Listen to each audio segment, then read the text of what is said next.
On June 24th, 2021, Champlain Towers South, it was a 13-story oceanfront residential building in Florida, partially collapsed. Perhaps you remember that.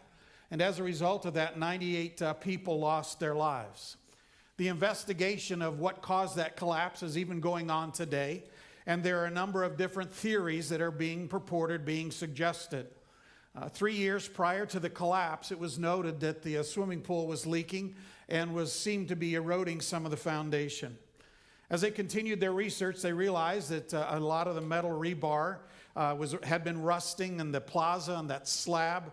And so there's a question as to whether or not that might have contributed as well. As I said, the analysis continues. So the questions are asked, what caused the structure failure? Because we want to know what caused that so that we might prevent that from happening in other situations. In fact, probably within the last 6-7 months, there was another tower that was shut down in Florida, a residential tower, because as they were doing the inspections, they were paying closer heed to the fact that there were some things that weren't right, and so they evacuated that building. So the question is asked, what is it that caused the compromise of this building? Over 40 years, the building had stood, so why all of a sudden the partial collapse? What was it that caused this situation to suddenly appear when it didn't appear that there was any other problem? Well, this morning we come to one of the well-known stories in David's life, and frankly, it's a tragic story. It's going to follow him the rest of his life. It's going to impact his family. It's going to impact the nation of Israel. In fact, all of the major crises that David will now face in his life from this point on for the next 20 years are tied to this event. Don't misunderstand. I'm not saying there isn't any forgiveness that God grants to us, but there are consequences for the disaster of disobedience. But we need to also understand this collapse in David's moral life didn't just happen overnight. We tend to think that that's what happens in personal moral failure, that suddenly something goes wrong without any warning. But it doesn't work that way. There are serious moral failures that occur, and it isn't normally as a result of a sudden impulse. It's been little compromises, small disobediences over time that ultimately lead to a significant moral failure. Another really sobering thought as we look at this particular passage is that this didn't happen when David was a teenager. It happened when David was about 50 years of age. He had walked with God for many, many years. And so that becomes a warning to us because we have this tendency to think that over the long period of time it will build up immunity. But that's not the case. So it's a warning to every single one of us who are followers of Jesus. If it happened to David, it can happen to you and me. In 2 Samuel chapters 5 through 10, which we have come through, those are the golden years of David and his life and of Israel. God had chosen David to be king over Israel. He was victorious. The country was unified politically. They were successful economically. They had been at peace. And then this tragic event happens. And so there are lessons for us to learn. And so I invite you to grab a Bible, turn to 2 Samuel chapter 11. We'll be looking together at verses 1 through 27. 2 Samuel 11. Verses 1 through 27. Verses 1 through 5 give to us the disastrous decision. And we begin in, by the way, if you want to follow along in a Bible that's in a chair rack in front of you, it's page 327, page 327. So beginning in verse 1, then it happened. Those are ominous words. Then it happened. If you were seeing this on a movie screen, you would hear the music would be in the minor chord. You could tell something bad was about to occur. Then it happened.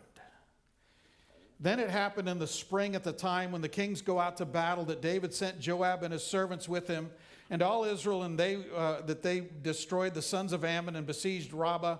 But David stayed at Jerusalem. If you recall chapter 10, there's this battle that's continuing on with the Ammonites. They broke for winter. They don't fight in winter. It's cold, it's rainy, it's wet.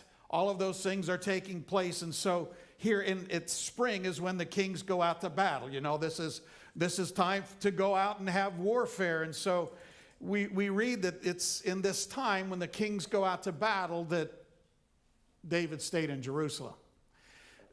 Now, we're not sure how much to read into that because in chapter 10, David stayed back in Jerusalem while Joab was out fighting battle, and then he went a little bit later.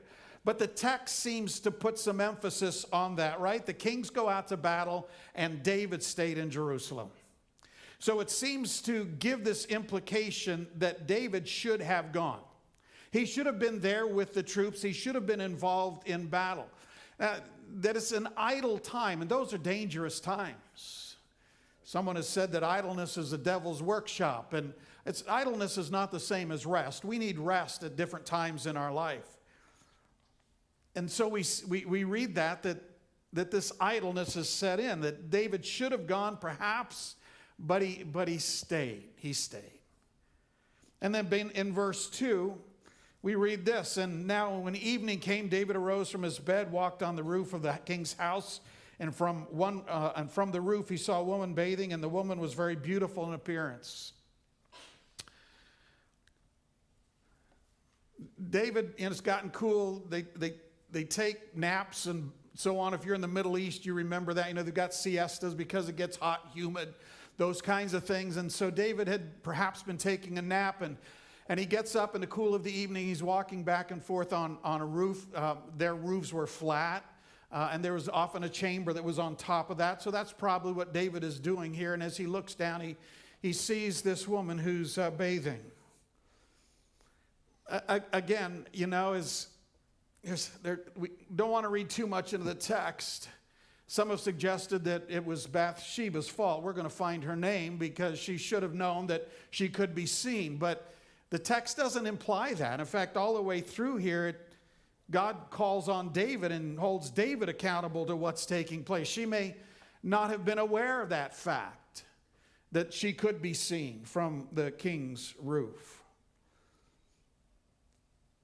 I do want to kind of wander a little path here that I think is important for us as followers of Jesus, and that is that modesty is an important piece. We don't hear too much about that anymore. That sounds like an old archaic word that you know, King James kind of word from back in the 1600s, and yet the Bible does emphasize modesty. Again, I'm not saying that Bathsheba determined to violate that principle. I got involved with an online conversation and I finally bowed out because I was making no progress whatsoever. But the idea was that, you know, our girls, our daughters ought to be able to dress however they want. And if the guys have a problem, it's their problem. And when you look at, we just recently went through on Wednesday night in Isaiah where God holds the women accountable for dressing seductively. That there is something to be said for that. And then we get into Proverbs where it warns a young man about looking at a woman who's dressing as a prostitute. And so why would we want our daughters to dress as prostitutes? You see, there's a reason prostitutes dress the way they do, right? Is that correct or not? So why do we want our daughters to dress that way? Again, that doesn't give any license or liberty to men. I'm not suggesting that whatsoever. But there is biblical principles about modesty. But the problem here is David looks, the first look is not wrong. Temptation is not sin. Jesus himself was tempted. It was that longing look that he took. And so then he likes what he sees. But the problem is a state of the heart and not the object.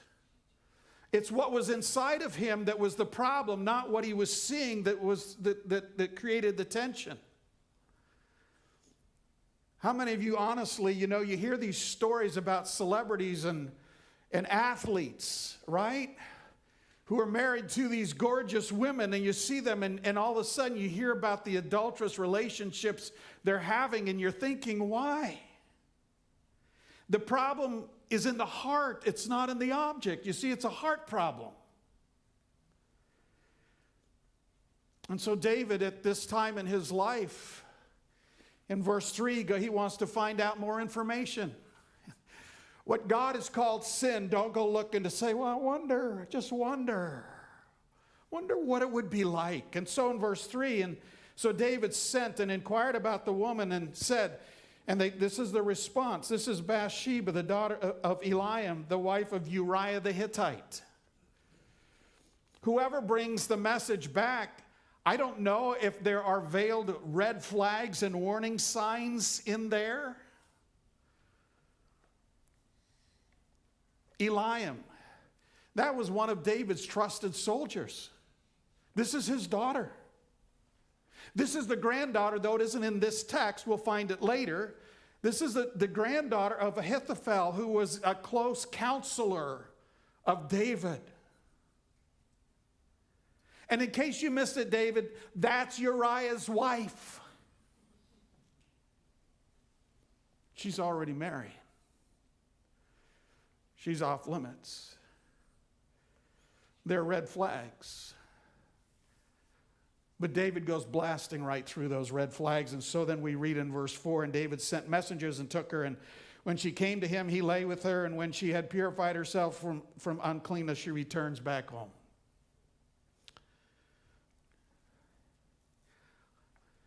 Again, there's a discrepancy here.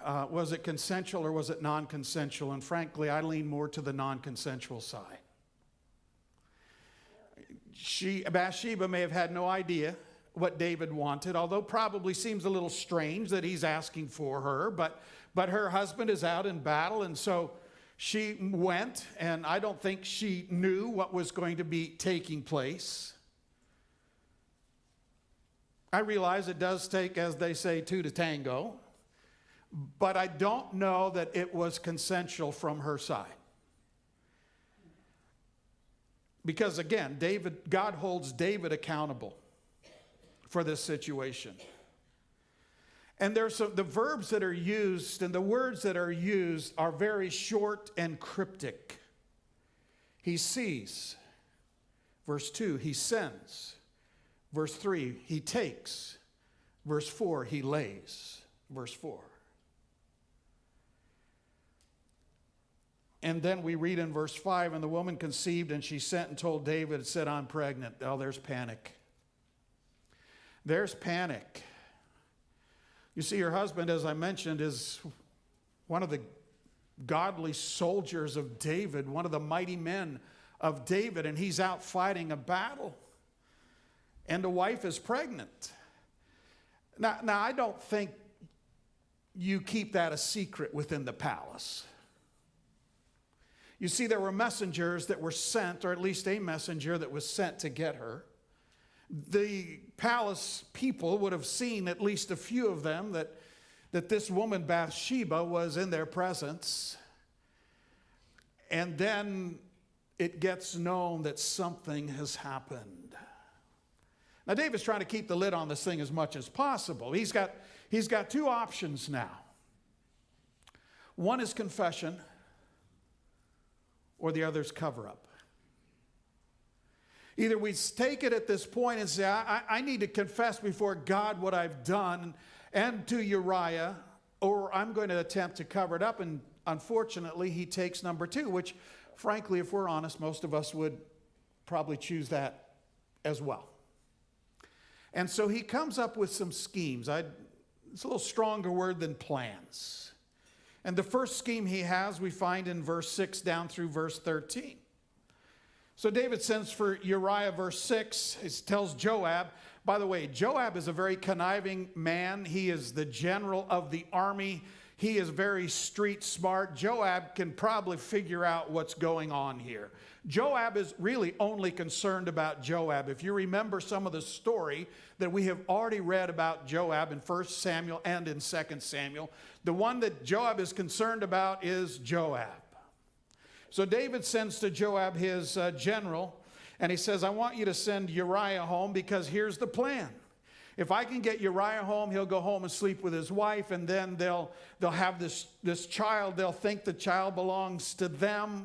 Uriah will. Bathsheba will know. David will know, and maybe some others will know.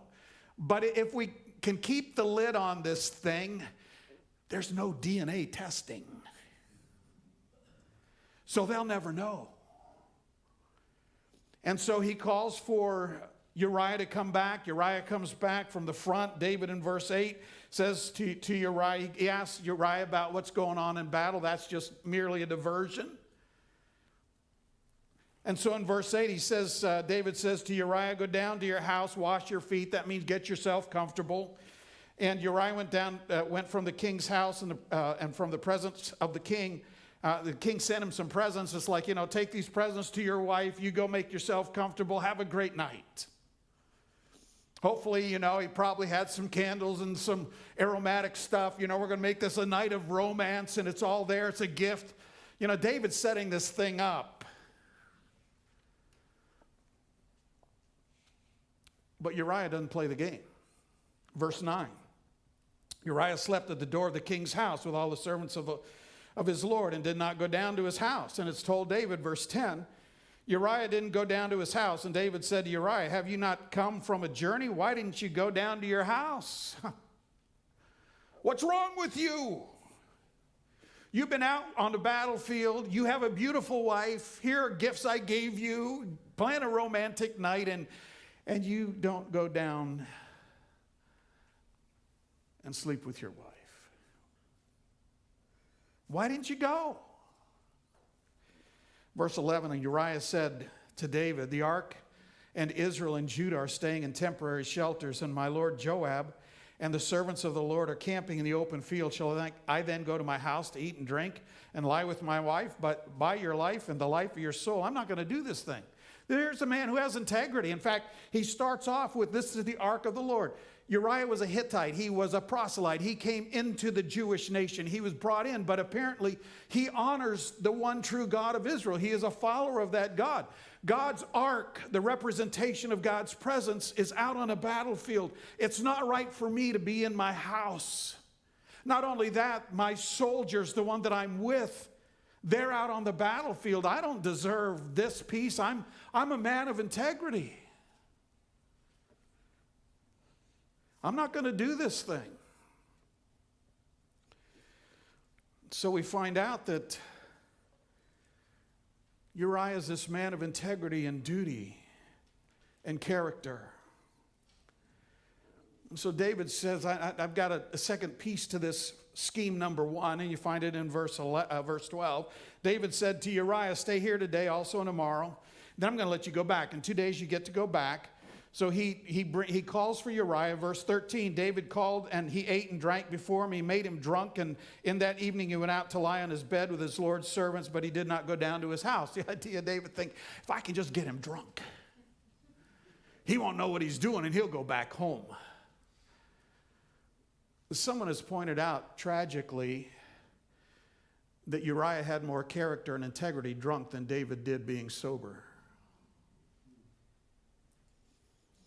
Uriah says, I still can't go. This isn't right. And so David has failed in his scheme number one. So David has to determine a second scheme. And I call this scheme the final solution. And I don't use that term lightly. Some of you may recall that is a term that comes out of Nazi Germany, when Hitler determined that his final solution to the Jewish problem, because he was anti-Semitic, and the Jews, as he would say, and they are not, but that was the problems we have here are all on the race of the Jews. We have economic problems. We have the issues around us. It's because of the Jewish people. And so his final solution is we're going to eradicate them, and hence the gas chambers. And in essence, that's what David is doing in this particular scheme. And so he devises a plan, and we read about it in verse 14. It came about in the morning. David wrote a letter to Joab, sent it by Uriah's hand. And he had written in this letter saying, place Uriah in the front line of the fiercest battle, withdraw from him so that he may be struck down and die. Uriah is carrying his own death warrant with him. Joab, I want you to put him at the very front of the battle, and when it gets really intense, everybody pull back, but don't let anybody else hear, and leave Uriah standing there all by himself. He's going to be struck down. Again, Joab is shrewd. He knows there's something going on. Again, a little bit of history reminds us of what happened to Rommel, that desert fox, Second World War. He was a tank commander down in Egypt, did tremendous work, and then at the end of in 1944, Hitler was beginning to lose battles, and there were some coups against Hitler and some attempts to take Hitler's life, and Rommel was associated with one of those, and so they called Rommel back to Germany, and two individuals showed up to Rommel and said, here's the deal. We hear that you have been part of this coup to eliminate Hitler. So here's the plan. We've got some poison here. We're going to take two generals. We're going to drive you out of town. You drink this poison. Within 15 minutes, you're dead. We'll contact your wife and tell her that you had this brain aneurysm. Because Rommel was a great general. He was seen as someone who had been very, very successful, so you just can't eliminate him. And so we'll call your wife, Frau Rommel, and tell her that you had this brain aneurysm, and we'll give you a military burial and all of the honors, and she'll be put on the payroll. And that's what he did. He took his own life. It was a plan to eliminate him, pretty much like what we see here. So the plan is carried out. You see it in verse 16. So it was as Joab kept watch on the city, and that Uriah was at the place where he knew there would be valiant men. Why? Because Uriah is a valiant man. And the men of the city went out and fought against Joab, and some of the people among David's servants fell, and Uriah the Hittite also died. And then Joab sends back the report and says to David all this regarding the events of the war. They're going to give a casualty report. And so the charge the messenger say, when you have finished telling all of the events of the war to the king, and it happens that the king's wrath rises, and he says to you, why did you go so near to the city to fight? Did you not know that they would shoot down from the wall? Who struck down Abimelech, the son of Jerubbesheth? Did not the woman throw a millstone on him and kill him? And that's from Judges. In other words, you should learn some things from military history. This individual, Abimelech, had gotten really close to this tower, and this woman drops a millstone, crushes his head. That's the end of the story. And so, David could be concerned. In fact, he was. I think David was concerned about the loss of life. He was concerned about his men, just not Uriah. And so, when David says, man, didn't you remember from your days in military academy that you don't get close to a wall because that's where disaster is? And just tell him, oh, by the way, Uriah's dead too. And David could see what is taking place. And so in verse 22, so the messengers departed, came to David, all that Joab had sent and told him. And the messenger said to David, the men prevailed against us. They were winning, but we pressed them very hard. Verse 24, archers shot your servants from the wall, so the king's servants are dead, and the servant Uriah the Hittite is also dead. And David said to the messenger, thus you shall say, don't let this thing displease you. It's tough, but bad things happen in battle. For the sword devours one as well as another. Make a battle against the city stronger. Take it, overthrow it. In verse 26, Uriah, the wife, Bathsheba, or just the wife of Uriah. It's interesting. This person who's telling the story keeps reminding us that this is the wife of Uriah. The wife of Uriah, verse 26, the wife of Uriah understood that her husband was dead, and she mourned for her husband. I suspect David did something very, very similar. We're going to have military honors for this man who died in battle, valiant warrior. He's going to put on that facade that I really cared about Uriah. It's just such a tragedy. He's going to comfort Uriah's wife. And it looks like the scheme has been successful. It looks like the final solution was successful. But was it? Look at the last phrase of verse 27. Now, the first part of verse 27 says, David, after the morning, he takes Bathsheba to be his wife, and so he's covered it up. It's probably at least a month, maybe 6 weeks later than the event. And it looks like he's won, but notice, but the thing that David had done was evil in the sight of the Lord. This is the first time in this chapter that God is mentioned. You know, dear friends, it's really important for us to understand that the silence of God does not indicate the absence of God.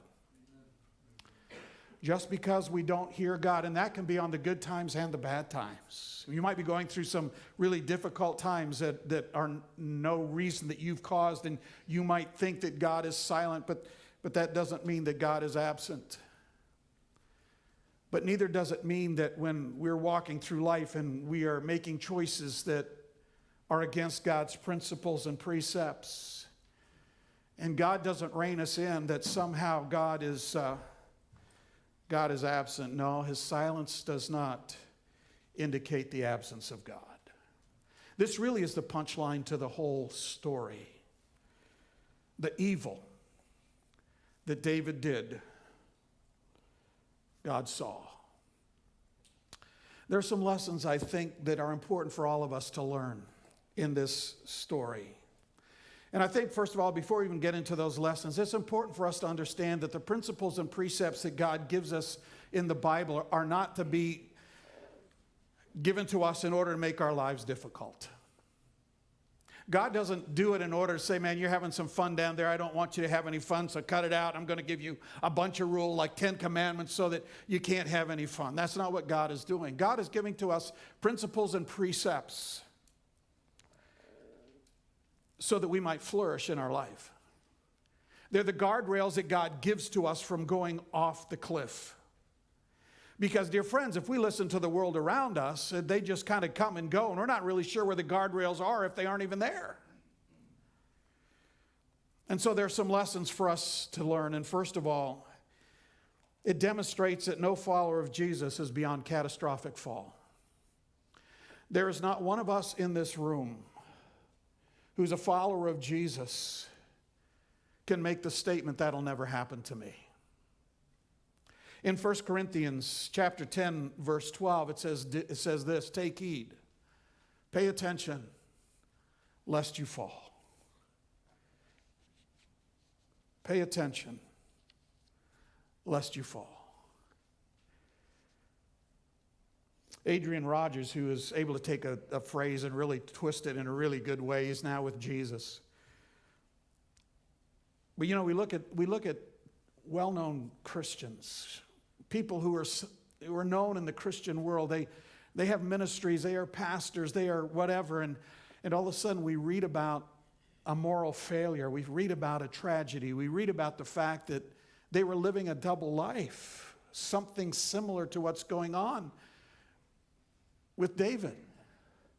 And there's this tendency to say, my, how far they've fallen.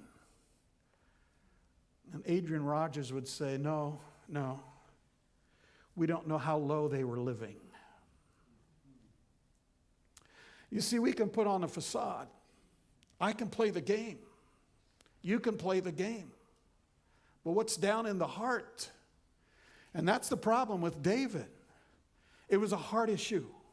It wasn't the object out there. It was a heart issue. So it demonstrates, none of us take up chapter 11 of 2 Samuel and say, well, you know, what a wicked guy. I mean, yes, it was tragic, but there are lessons for us to learn. Secondly, the importance of connection with God. Jesus in Matthew chapter 26, verse 41, tells us and challenges his disciples. He says, I want you to do this. They're in the Garden of Gethsemane getting ready, and Jesus said, I want you to watch and pray so that, what's the rest of the phrase? You don't enter into temptation. Good answer. Watch and pray so that you don't enter into temptation. You see, what I find in my life is that the more time I am in watching and praying, the less of a temptation that situation is. And it's when I'm not watching and praying, the greater that temptation is. Again, temptation in and of itself is not sin, but it's what do we do with that? Do we linger over it? Do we imagine what might be? And so we also learned that omission precedes commission. We've talked about this issue of the heart.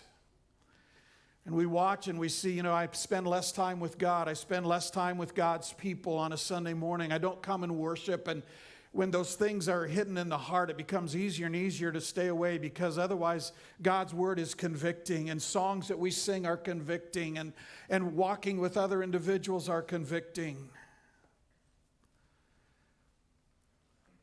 Dietrich Bonhoeffer made this statement. He said, it isn't that that Satan fills our hearts with hate for God.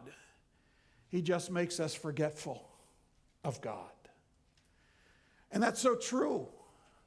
When we come to that place where we kind of ignore who God is and we push God to the periphery and we're not too interested in those kinds of things. It's not that we hate God, we just become forgetful. And I think another thing we learn as we look at this, I mentioned to you that this isn't something that just happened overnight. It wasn't just a one-time deal. As we look at the life of David and we track it, we notice in the early chapters of 2 Samuel, David began to compromise. God had said in his word that it's one man, one woman are to be married for life until death steps in. But David began to do what the other kings around him did. He began to multiply wives and concubines. A concubine is sort of like a legal mistress.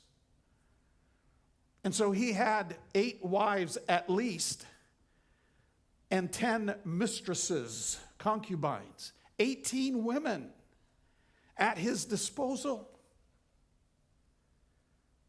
And it wasn't enough. You see, it's a heart issue.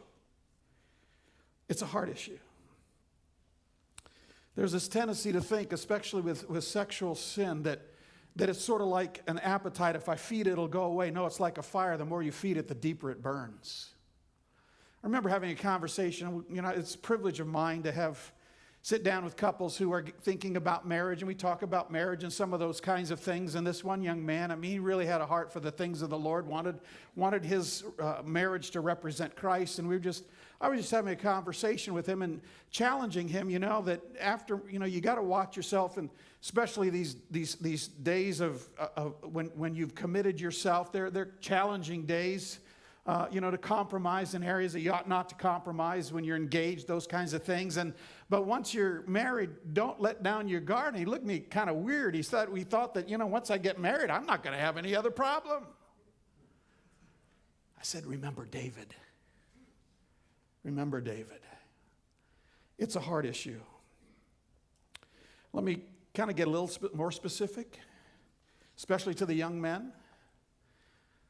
This idea that somehow I can get involved in pornography before I'm married, and then when I get married, it's all going to kind of go away. No, it doesn't. In fact, it'll ruin you. In fact, it's interesting to read. There are those of the secular who don't even believe the Bible at all, saying that this is destroying marriages because the fantasy never lives up to the reality.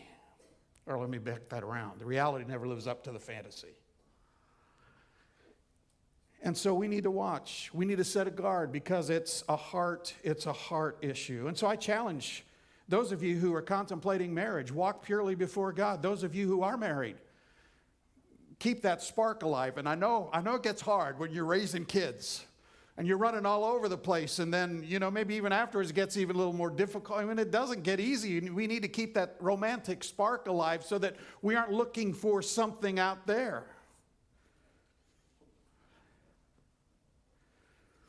There's a song, perhaps some of you remember it. Pina Colada song. It's not a scriptural biblical song whatsoever. We won't be singing it together. Humphrey Holmes, is that right? Anyway, the story goes in the song that it's a husband and wife, and they're in bed, and she's gone to sleep, and he is looking down through the personal wanted column of the paper, and it comes across an advertisement for, someone who's looking for some excitement and some fun. And so he said, yeah, I hate to do this against my lady, but we're stuck. And so he fills out a response to that, puts it in the paper and says, I'll meet you at O'Malley's, which is a bar, and we'll meet there, and we'll kind of see where this thing goes. And so he gets at O'Malley's early, and he's sitting there, and he said all of a sudden he sees this woman come through, and I realized it was my own lovely lady. She had written the ad, and he was responding because they had come to a point in time where the spark was dead. And so I challenge us to keep that burning, because adultery is devastating. I've had friends, and maybe you have too, who have gotten involved in adultery that's destroyed their homes. Now, some, by God's grace and through a lot of hard work, have been able to restore that. But sometimes there are lines that are crossed that can't be uncrossed. There are bells that are rung that can't be unrung. God forgives, and I'm grateful for that, because none of us in this room are here without our own sins before God. But it's absolutely devastating. You see, sin is fun for a season. It is fun. If it wouldn't, we wouldn't do it. Somebody put it this way in David's life, and we'll see it next chapter. There was too much of God to enjoy sin in David's life, and too much of sin to enjoy God. He was caught into that place where, I'm where I don't want to be. God seems vacant and far from me, but I sure don't enjoy what I just did. It was something for a moment. It was during a time of success. Those are dangerous times. He's not being driven on his knees because there are battles that are being fought. Everything looks good. And those are some of the most dangerous times for us as followers of Jesus. And one final thought. Our sin affects others, innocent people. Look at Uriah. He was a follower after God. His name means the Lord is my light. It was given to him by Hittite parents. He's doing the right thing. He's fighting the king's battles. He honors God's ark and the representation of who God is. And yet he dies as a result of David's sin. There are homes that are torn apart because of the sin of a parent or of a child. There are those who die in accidents from drunken drivers. They are innocent, but don't think that God is absent from those times as well. I want to leave you with some hope. So that's a pretty dark story. It is, because it's a reminder to us that any of us can be there. We're going to see that David does come to a point of confession before God. I am grateful that 1 John 1:9 is in the book, that Jesus himself has said that if we confess our sins, he is faithful and just to forgive us our sins and to cleanse us from all unrighteousness.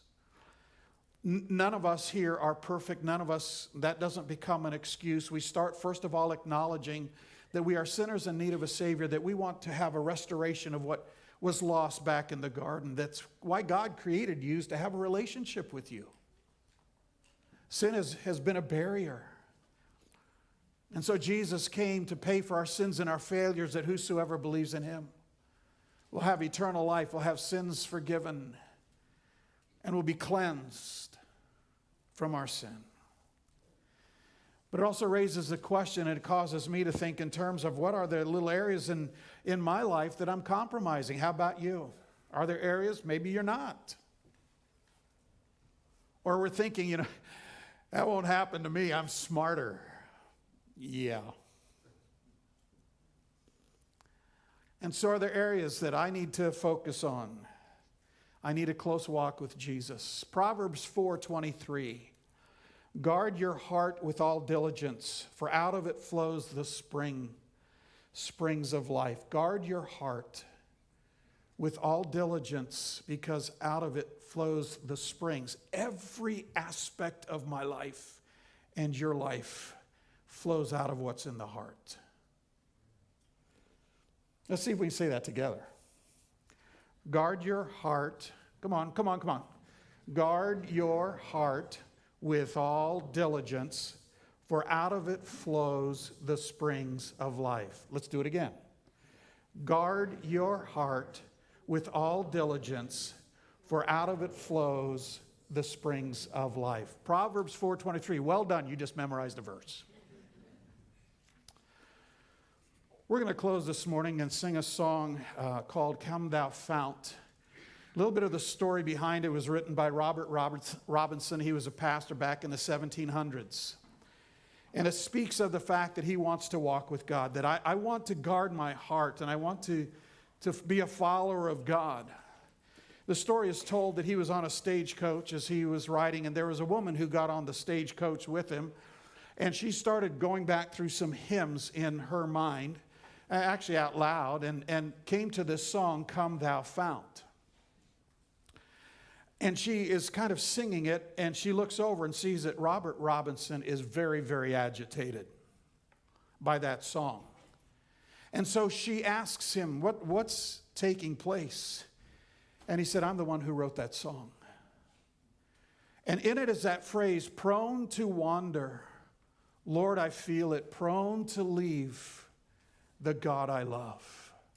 And he said, I would give anything to be back to that place where I was when I wrote that song. And so today, together, we're going to come on up, Jason, if you would please, or whoever's leading us. And we're going to stand, we're going to sing it together. Our praise team did it just a few weeks ago. So if you would stand, please.